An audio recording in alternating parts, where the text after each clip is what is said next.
Hello students, मैं शुभम तिवारी आपके सामने फिर से लेके आया हूँ हाइड्राइड्स ऑफ ग्रुप 15 समूह 15 की हाइड्राइड। लास्ट वीडियो में हम लोगों ने देखा था कि ग्रुप 15 जो होता है, जो समूह 15 होता है, उसके एलिमेंट्स जो होते हैं उनकी कैसी कैसी प्रॉपर्टीज़ होती हैं। लाइक उनका रेडियस कैसा होता है, फिर कैसे वेरी करता है, उनका रेडियस में कैसे परिवर्तन आता है, उनकी आयोनाइजेशन एंथैल्पी में जो डिफरेंस होता है वो क्यों होता है, कैसा वेरिएशन होता है, उनका जो जनरल कॉन्फ़िगरेशन होता है, ये सारी चीज़ें हम लोगों ने लास्ट वीडियो में देखी थी। साथ ही इनर्ट पेयर इफेक्ट भी देखा था, अक्रिय युग्म प्रभाव देखा था। अच्छा, तो अब देखते हैं हाइड्राइड्स ऑफ ग्रुप 15। तो चलिए शुरू करते हैं। जो ग्रुप 15 के एलिमेंट्स होते हैं, मैं एक बार फिर से लिख दूँ, ये nitrogen, phosphorus, arsenic, antimony, bismuth. ठीक है, तो ग्रुप 15 के जो एलिमेंट्स होते हैं वो इस टाइप का हाइड्राइड बनाते हैं, EH3 टाइप का। ठीक है, कैसा बनाते हैं? EH3 टाइप का हाइड्राइड बनाते हैं। तो अगर नाइट्रोजन का हाइड्राइड बनेगा तो कैसा बनेगा? NH3 बनेगा। फास्फोरस का बनेगा PH3, आर्सेनिक का बनेगा AsH3, एंटीमनी का बनेगा SbH3 और बिस्मथ का बनेगा BiH3। क्लियर है? BiH3। तो ये जो हाइड्राइड्स बने, इन्हीं की प्रॉपर्टीज हमको यहाँ पे स्टडी करनी है। ठीक है, तो चलिए इन हाइड्राइड्स की सबसे पहली प्रॉपर्टी हम यहाँ पे देखते हैं। हम इनका देख लेते हैं पहले, मेल्टिंग पॉइंट और बॉइलिंग पॉइंट। ठीक है, क्या देख लेंगे हम? मेल्टिंग पॉइंट और बॉइलिंग पॉइंट इनका देख लेते हैं कि इनके क्वथनांक और गलनांक में कैसे अंतर आता है। तो आप हमेशा ध्यान रखिएगा, मैंने आपको बताया था कि जब कोई एक कंपाउंड होता है, ठीक है, उसका जो शेप होता है, उसका जो सरफेस एरिया होता है, अगर वो बढ़ता है तो मेल्टिंग पॉइंट और बॉइलिंग पॉइंट क्या होता है? बढ़ जाता है। तो मैंने लिखा भी था कि melting point oblique boiling point proportional to surface area. जिन लोगों ने लास्ट वीडियो ना देखा हो वो ये देख लेंगे। ठीक है, मतलब बड़ा कंपाउंड अगर होगा तो मेल्टिंग पॉइंट और बॉइलिंग पॉइंट ज्यादा होगा, छोटा कंपाउंड होगा तो मेल्टिंग पॉइंट और बॉइलिंग पॉइंट कम होगा। क्लियर है? क्यों? सरफेस एरिया, मतलब ये हमने लिख देते हैं यहाँ पे पृष्ठीय क्षेत्रफल। क्लियर है? तो बिल्कुल एकदम साफ दिख रहा है कि फास्फोरस छोटा होगा, आर्सेनिक वाला हाइड्राइड बड़ा होगा। मतलब फास्फोरस से अगर आप BiH3 तक आते हैं, बिस्मथ हाइड्राइड तक आते हैं, तो हाइड्राइड का साइज क्या होगा? बढ़ेगा। मैं लिख देता हूँ यहाँ पे, जो सरफेस एरिया होता है, ये कैसे जो वेरिएशन होता है सरफेस एरिया, वो कैसे हो रहा है ये देखिए। PH3 सबसे छोटा है साइज में, और AsH3, फिर SbH3 और फिर BiH3। क्लियर है? ये किसका वेरिएशन है? ये सरफेस एरिया ऐसे बदल रहा है। ठीक ना? मतलब फास्फीन PH3 जो है, इसका सरफेस एरिया सबसे कम है और सबसे ज्यादा किसका है? BiH3 का। देखिए मैंने नाइट्रोजन का यहाँ पे नहीं लिखा है, उसका रीजन उसको हम लोग भी देखेंगे। तो अगर हम ग्रुप 15 में आते हैं फास्फोरस से बिस्मथ के हाइड्राइड तक, तो हमको क्या मिलेगा? अगर हम मेल्टिंग पॉइंट और बॉइलिंग पॉइंट का ट्रेंड देखें तो ये भी कैसा होगा? सेम।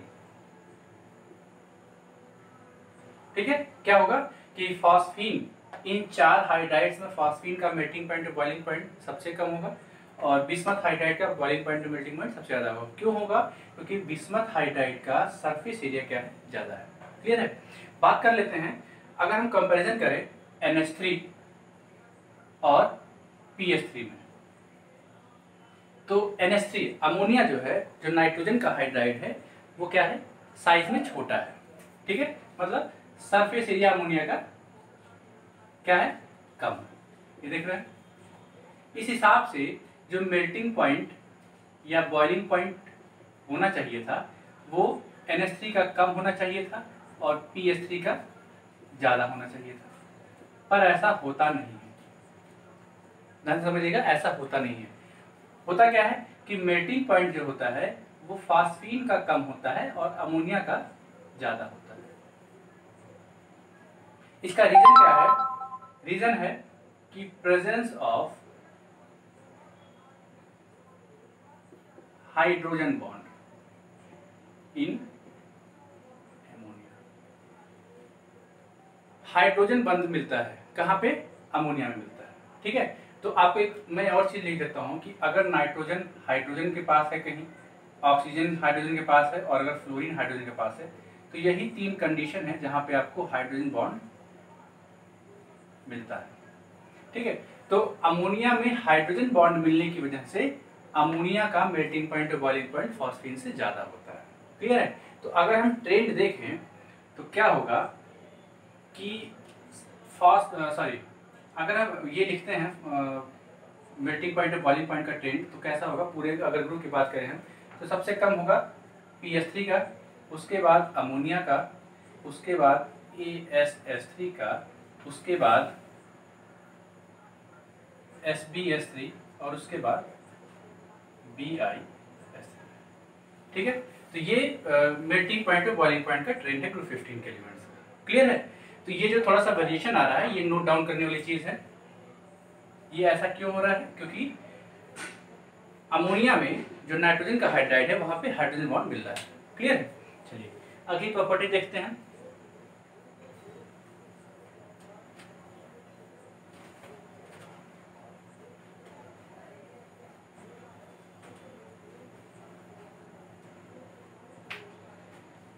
अगली प्रॉपर्टी देखते हैं EH बॉन्ड।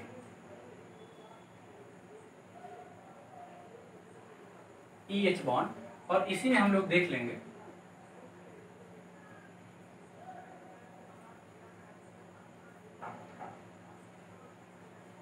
Reducing property. ठीक है, या फिर इसको बोलते हैं अपचायक प्रवृत्ति। ठीक है, देखते हैं। क्लियर है? नाइट्रोजन साइज में छोटा है, ठीक है, हमने बना दिया। हाइड्रोजन उससे भी छोटा होता है। अब ये बॉन्ड लेंथ आप देखें, एक इलस्ट्रेशन दे रहा हूं मैं आपको बस। ठीक है, ये नाइट्रोजन और हाइड्रोजन का हाइड्राइड मान लेते हैं, ये बॉन्ड लेंथ ऐसे हो गया, EH बॉन्ड ये हो गया। फास्फोरस की साइज क्या है? थोड़ी सी बड़ी है। ठीक है, और ये हाइड्रोजन सेम साइज का है। आप बॉन्ड लेंथ को कंपेयर करते जाएंगे, फिर अगर आप आर्सेनिक और बड़ा हो गया और ये हाइड्रोजन सेम साइज का। ठीक है, आप देख रहे हैं ना कि जैसे जैसे ये जो आपका एलिमेंट है उसकी साइज बढ़ रही है, वैसे वैसे जो EH बॉन्ड है, मतलब ग्रुप 15 का एलिमेंट और जो उसका हाइड्रोजन के साथ बॉन्ड बन रहा है, वो बॉन्ड लेंथ, जो आबंध की दूरी क्या हो रही है? बढ़ रही है। क्लियर है? तो आप जब ऊपर से नीचे आते हैं तो EH बॉन्ड लेंथ क्या होती है? बढ़ती है। मैं यहाँ लिख देता हूँ कि अगर आप ऊपर से नीचे आ रहे हैं तो EH बॉन्ड लेंथ क्या हो रही है? इंक्रीज हो रही है। देखो ना, EH बॉन्ड लेंथ क्या होगी? इंक्रीज होगी। और क्यों हो रही है? ये साफ साफ यहाँ पे दिख रहा है। नाइट्रोजन छोटा था, फास्फोरस और बड़ा हो गया, तो ये डिस्टेंस बढ़ती चली जाएगी, और आर्सेनिक और बड़ा हो गया तो ये डिस्टेंस और बढ़ती जाएगी। बॉन्ड लेंथ क्या है? यहाँ से यहाँ तक की दूरी, आर्सेनिक का न्यूक्लियस और हाइड्रोजन के न्यूक्लियस के बीच की दूरी, आर्सेनिक का नाभिक, न्यूक्लियस मतलब नाभिक, और हाइड्रोजन के नाभिक के बीच की जो दूरी है वही क्या कहलाती है? आबंध, या आबंध लंबाई या बॉन्ड लेंथ बोलते हैं उसको। ठीक है, ये हो गया। अच्छा, इससे हुआ क्या? कहाँ पे हमको हाइड्रोजन को निकाल पाना आसान होगा? ठीक है, जैसे मान लेते हैं ये आप हैं, ये आपका दोस्त है। ठीक है, ये कोई और है और ये कोई तीसरा है। आप क्या है? एकदम फिक्स है। क्लियर है? ये आप बिल्कुल फिक्स हैं, ये आप हैं, मान लेते हैं, इसको एक नाम दे देते हैं। ये कोई बच्चा क्या है? जेड। ठीक है, ये कोई बच्चा एक जेड है। ये जेड के जेड का ये भाई है, ब्रदर। ये उसकी माँ है, मम्मी, और ये आर्सेनिक जो है इसके फादर। ठीक है, तो नाइट्रोजन क्या हो गया? भाई हो गया हाइड्रोजन का, फास्फोरस मम्मी हो गई, और आर्सेनिक क्या हो गया, फादर हो गया। एक और कंडीशन मान लेते हैं कि फादर जो हैं वो घर के बाहर रहते हैं, वो घर पे रहते नहीं हैं। तो अब देखा जाएगा तो फादर का कंट्रोल इस बच्चे पे क्या होगा, कम होगा। फादर का कंट्रोल, जाहिर सी बात है जब फादर घर पे है ही नहीं तो इस बच्चे को कंट्रोल कैसे कर पाएंगे, वो बस फोन पे कंट्रोल कर पाएंगे, इतना कर पाना होगा। क्लियर है। तो इस केस में क्या होगा कि ये बच्चा थोड़ा सा घूमने के लिए फ्री होगा, ठीक है। या फिर हम कह सकते हैं कि जब फादर घर से दूर थे तो फादर और इस बच्चे के बीच की जो बॉन्ड थी वो थोड़ा सा वीक पड़ रहा है ना, डिस्टेंस बढ़ रही है ना, डिस्टेंस बढ़ रहा है, तो ये बॉन्ड थोड़ा सा वीक पड़ रहा है, ठीक है। अब जब बॉन्ड वीक पड़ रहा है तो ये बच्चा आसानी से घूम सकता है, मतलब कहीं अपने दोस्तों के साथ निकल गया। इमेजिन करिए अगर वो फादर घर पे होते तो ये बच्चा इतनी फ्रीली घूम पाता, नहीं घूम पाता, ठीक है। तो यही सेम चीज यहाँ पे भी होती है कि जब बॉन्ड लेंथ बढ़ती है, जब EH बॉन्ड लेंथ बढ़ती है तो removal of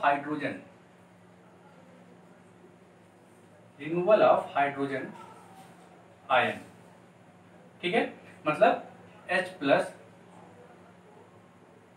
ion, sorry H minus करिए, H माइनस आयन का निकलना क्या होता है, आसान हो जाता है। कैसे आसान हुआ, मैंने बताया ना कि जब बॉन्ड लेंथ बढ़ेगी, ठीक है, जब बॉन्ड लेंथ बढ़ेगी तो ये जो बॉन्ड है वीक हो जाएगा, कमजोर हो जाएगा। क्यों कमजोर हो जाएगा, भाई जब न्यूक्लियस के बीच की डिस्टेंस बढ़ गई तो ये बॉन्ड ऑटोमेटिक कमजोर हो जाएगा, और जब बॉन्ड कमजोर हो जाएगा तो इस हाइड्रोजन का बाहर निकल पाना, या फिर दूसरे शब्दों में कहें, दूसरे वर्ड्स में कहें तो ये जो बॉन्ड है इस बॉन्ड का टूटना आसान हो जाएगा। और अगर बॉन्ड का टूटना आसान हो जाएगा तो वहां से आपको हाइड्राइड आयन मिलने लगेगा, और हाइड्राइड आयन निकलने का मतलब क्या है कि वो जो आपका कंपाउंड है, ठीक है, वो कैसा प्रॉपर्टी रखता है, रिड्यूसिंग प्रॉपर्टी, मतलब अपचायक प्रवृत्ति रखता है, ठीक है। तो कहते हैं कि कोई भी कंपाउंड जो जितनी आसानी से हाइड्राइड आयन जनरेट करता है, कोई भी यौगिक जो जितनी आसानी से हाइड्राइड आयन प्रदान करता है वो क्या कहलाता है, उतना ही ज्यादा अपचायक प्रवृत्ति का कहलाता है, ठीक है। तो यही सेम चीज है कि जैसे जैसे बॉन्ड लेंथ बढ़ेगी वैसे वैसे हाइड्राइड आयन का निकलना इजी होता जाएगा। और अगर हाइड्राइड आयन का निकलना इजी हो रहा है इसका मतलब जो रिड्यूसिंग प्रॉपर्टी है, अपचायक प्रवृत्ति है, वो क्या होगी, बढ़ती चली जाएगी। और अगर बढ़ती चली जाएगी तो कैसे देखा जाएगा, सबसे ज्यादा बॉन्ड लेंथ कहाँ पे होगी, सबसे ज्यादा बॉन्ड लेंथ BiS3 में होगी, हाइड्राइड में, ठीक है। और सबसे कम बॉन्ड लेंथ कहाँ पे होगी, NH3 में होगी, ठीक है। अच्छा, BiS3 से कम क्या होगा, SbS3, इससे कम ASS3, और इससे कम फास्फेट, ठीक है। तो आप अगर यहां से यहां मतलब ऊपर से नीचे आते हैं तो रिड्यूसिंग प्रॉपर्टी क्या होती है, इंक्रीज करती है, मतलब अपचायक प्रवृत्ति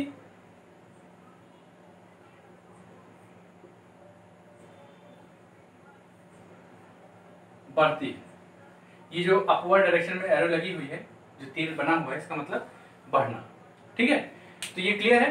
क्या मैंने बताया कि जब बॉन्ड लेंथ बढ़ती है तो बॉन्ड लेंथ बढ़ने से बॉन्ड कमजोर हो जाता है, और बॉन्ड अगर कमजोर हो गया तो यहाँ पे हाइड्राइड आयन का निकलना आसान हो जाएगा।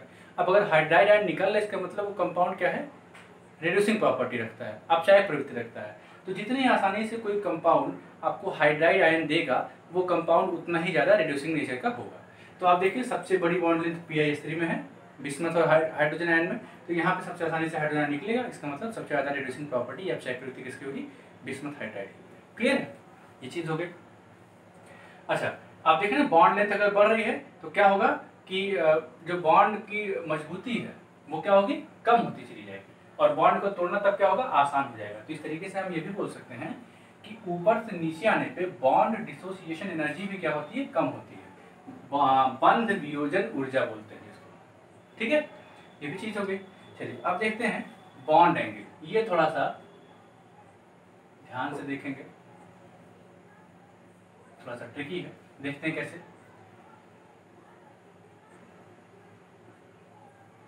आबंध कोण, ठीक, देखते हैं। अच्छा, ये जितने भी हैं यहाँ पे इनमें जो संकरण है या हाइब्रिडाइजेशन है वो कैसा है, sp3 है। अब अगर sp3 हाइब्रिडाइजेशन है, इसका मतलब क्या है, 109 डिग्री 28 मिनट बॉन्ड एंगल होता है और ज्योमेट्री क्या होती है, टेट्राहेड्रल या इसको बोलते हैं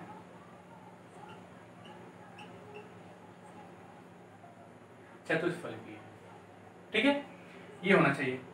तो मतलब क्या है, ammonia, phosphine, arsenic hydride, antimony hydride और बेसन हाइड्राइड को 109 डिग्री 28 मिनट का बॉन्ड एंगल रखना चाहिए और चतुष्फलकीय संरचना या टेट्राहेड्रल ज्योमेट्री रखनी चाहिए थी।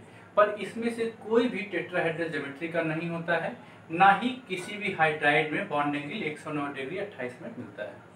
ठीक है, तो ये क्यों होता है, कैसे होता है, ये हम लोग चीज यहाँ पे देखेंगे। देखिए क्या है, जैसे एक रेगुलर ज्योमेट्री अगर ले लें जो एकदम प्योर sp3 होता है, ये देखिए ये क्या है, मीथेन।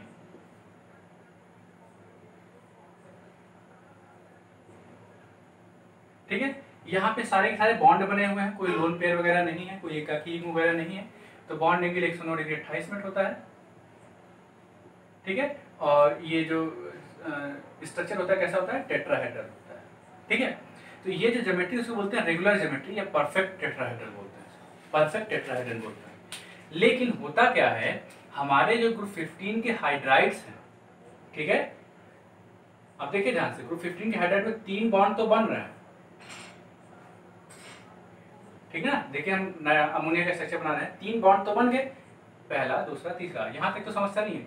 लेकिन चौथे बॉन्ड की जगह यहाँ पे क्या आ गया, एक लोन पेयर आ गया, एक एकाकी युग्म आ गया। अब इस एकाकी युग्म के कारण क्या होगा, आपने एक और चीज शायद पहले पढ़ रखी हो कि लोन पेयर का रिपल्शन सबसे ज्यादा होता है, ये आपस में बहुत दूर दूर भागते हैं, और फिर लोन पेयर बॉन्ड पेयर में रिपल्शन होता है, और फिर सबसे कम रिपल्शन बॉन्ड पेयर और बॉन्ड पेयर में होता है। ठीक है, ये आपने प्रीवियस क्लास में पढ़ा होगा। ठीक, तो इससे हुआ क्या कि अब देखिए ये आपका क्या है, लोन पेयर है, और ये आपका क्या है, बॉन्ड पेयर है। यहाँ पे प्रतिकर्षण होगा, यहाँ पे प्रतिकर्षण होगा। ऐसे समझिए आप कि ये बीच में जहाँ पे दोनों मेरी फिंगर्स ज्वाइंट हो रही हैं, ये आपका नाइट्रोजन है, ये एक हाइड्रोजन वाला बॉन्ड यहाँ NH बॉन्ड ये है, और दूसरा NH बॉन्ड ये है। ठीक है, और ऊपर क्या है, लोन पेयर है। तो लोन पेयर क्या कर रहा है, जो उसके बगल वाले NH बॉन्ड है उनको पुश करेगा, दबाएगा। ठीक है, क्यों दबा रहा है, क्योंकि ये होता है लोन पेयर और बॉन्ड पेयर में रिपल्शन होता है। ठीक है, तो जब दबा रहा है तो क्या होगा कि ये बॉन्ड ऐसे अगर है तो ऐसे तो होगा नहीं, क्योंकि रिपल्शन हो रहा है। ऐसे कब होता है, ऐसे से ऐसे कब होता है, जब अट्रैक्शन होता है, जब आकर्षण होता है। तो ये बॉन्ड अगर ऐसे है पहले से, तो और जब लोन पेयर जो एकाकी युग्म है वो प्रतिकर्षण कर रहा है जो बॉन्ड पेयर है, तो क्या होगा, अगर पहले ऐसे था, मान लेते हैं 109 डिग्री 28 मिनट था पहले, मान लेते हैं अगर ये बिल्कुल ऐसा ही था, तो अब क्या है, प्रतिकर्षण की वजह से, रिपल्शन की वजह से ये बॉन्ड एंगल 109 से श्रिंक होते हुए थोड़ा सा ऐसे हो जाएगा। तो ये बॉन्ड एंगल कम होगा, ज्यादा होगा, ऑब्वियस है, पहले ऐसे था अब ऐसे है, तो बॉन्ड एंगल ये वाला कितना हो जाएगा, कितना होगा, कम हो जाएगा, पहले से कम हो जाएगा। देखिए पहले ऐसे था और अब ऐसे है। क्यों ऐसे हो रहा है, क्योंकि ऊपर जो लोन पेयर है आपका, ऊपर जो लोन पेयर है वो क्या कर रहा है, रिपल्शन कर रहा है। तो सेम चीज यहाँ पे होती है। देखिए इसको मैं बनाता हूँ, ये जो लोन पेयर है ये इन बॉन्ड्स को दबा देता है, ऐसे करके दबा रहा है, और ये दबते हैं तो ये बॉन्ड नीचे की तरफ आते हैं, और ये बॉन्ड एंगल जो है ये 109 डिग्री 28 मिनट से घट के कितना जाता है, 107.8 डिग्री। ठीक है, क्लियर, बात समझ में आई। ठीक है, तो ये क्यों हुआ, क्योंकि जो लोन पेयर है उसने रिपेल किया, किसको रिपेल किया, बॉन्ड पेयर को रिपेल किया। बॉन्ड पेयर रिपेल हुए तो क्या होगा, श्रिंक कर गए, सिकुड़ गए। ठीक है, ये काम हो गया। तो ये sp3 संकरण है, sp3 हाइब्रिडाइजेशन है यहाँ पे, पर बॉन्ड एंगल 109 डिग्री 28 मिनट ना होके 107.8 डिग्री यहाँ पे हो रहा है। तो बॉन्ड एंगल कम हो गया। क्यों कम हुआ, क्योंकि एक एक्स्ट्रा लोन पेयर आ गया। ठीक है, अब देखते हैं, हम ये देखते हैं फॉस्फीन। अगर हम फॉस्फीन की बात करें,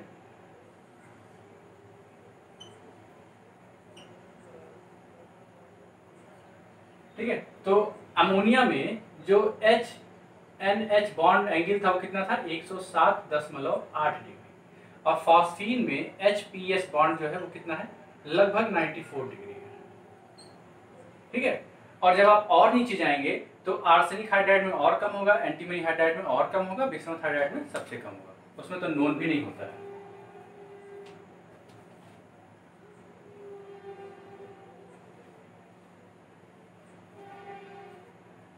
ठीक है, तो इसको देखते हैं क्या रीजन है ऐसा। अच्छा, नाइट्रोजन की इलेक्ट्रोनेगेटिविटी विद्युत ऋणात्मकता बहुत ज्यादा होती है। अब अगर विद्युत ऋणात्मकता बहुत ज्यादा है, इलेक्ट्रोनेगेटिव वैल्यू बहुत ज्यादा है, इसका मतलब नाइट्रोजन अपने लोन पेयर का जो इलेक्ट्रॉन इसको बिल्कुल पकड़ के रखा है, एकदम सटा के रखा है बगल में, घूमने नहीं देगा इसको। और अगर घूमने नहीं देगा तो ये रिपल्शन जो हो रहा है, ये जो रिपल्शन है, ये जो प्रतिकर्षण है, थोड़ा सा कम होगा। लेकिन फास्फोरस के केस में क्या है, फास्फोरस की जो विद्युत ऋणात्मकता है वो क्या है, थोड़ी सी कम है। तो कम होने की वजह से इसका जो लोन पेयर है ये बिल्कुल यही ना होके, यहाँ ना होके कहाँ होता है, यहाँ होता है। ठीक है, यहाँ है, फास्फोरस के न्यूक्लियस से इसका लोन पेयर क्या हो गया, दूर हो गया। फास्फोरस के नाभिक से ये लोन पेयर क्या है, देखिए दूर हो रहा है। और दूर क्यों हो रहा है, क्योंकि फास्फोरस की इलेक्ट्रोनेगेटिविटी, फास्फोरस की विद्युत ऋणात्मकता क्या है, नाइट्रोजन से कम है। नाइट्रोजन की ज्यादा थी, जिसकी वजह से ये इसने अपने लोन पेयर को पकड़ के रखा था, अपने एकाकी को पकड़ के रखा था। और जब पकड़ के रखा है तो इसकी वजह से ये ज्यादा फ्री नहीं है, घूमने के लिए ज्यादा स्वतंत्र नहीं है। यहाँ पे ये स्वतंत्रता आपको साफ साफ दिख रही होगी। दूरी बढ़ गई ना, दूरी बढ़ने से आप फ्री हो जाते हैं, कहीं भी दूरी कोई बढ़े तो आप फ्री हो गए। इससे हुआ क्या कि ये जो लोन पेयर है अब ये फ्री हो गया, घूमने के लिए ज्यादा फ्री हो गया। तो ये जो लोन पेयर ऐसे है, देखिए ऊपर, ये इधर भी टिल्ट हो सकता है, इधर भी टिल्ट हो सकता है, इधर भी झुक सकता है, इधर भी झुक सकता है, और ज्यादा झुक सकता है। क्यों झुक सकता है ज्यादा, क्योंकि अब ये ज्यादा फ्री है। मैं यहां लिख दूं अगर कि फ्री टू मूव, घूमने के लिए स्वतंत्र है, तो अब ये ज्यादा घूमता है ना, कभी इधर लुढ़क गया, कभी इधर लुढ़क गया। और जब ज्यादा लुढ़कता है तो ये बॉन्ड एंगल, ये जो बॉन्ड है PH और PH बॉन्ड, ये क्या होंगे, देखिए ऐसे बताया था, ये PH बॉन्ड है, तो ये पहले ऐसे था, अब ये ज्यादा सिकुड़ जाएगा। नाइट्रोजन वाले केस में, अमोनिया वाले केस में ऐसे था, ऐसे सिकुड़ा, फास्फोरस वाले केस में ऐसे था और ऐसे सिकुड़ गया। क्यों सिकुड़ा, क्योंकि ये जो लोन पेयर है, ये फास्फोरस का लोन पेयर जो है ये क्या है, ज्यादा फ्री है। और ज्यादा फ्री लोग क्या करते हैं, ज्यादा बदमाशी करते हैं, दूसरे को ज्यादा परेशान करते हैं। तो अब ये ज्यादा परेशान कर रहा है, तो जब ज्यादा परेशान करेगा तो बॉन्ड एंगल और कम हो जाएगा, मतलब ये और सिकुड़ रहे हैं। देखिए ये डबल एरो का मतलब और सिकुड़ना हो गया, और श्रिंकिंग यहाँ पे आ गई। ठीक है, तो ये हो गया 94 डिग्री बॉन्ड एंगल हो गया। ठीक है, क्यों हुआ, क्योंकि फास्फोरस का लोन पेयर ज्यादा फ्री है मूव करने के लिए, और ज्यादा फ्री है मूव करने के लिए तो बॉन्ड पेयर को क्या करेगा, ज्यादा सिकुड़ने के लिए मजबूर कर देगा।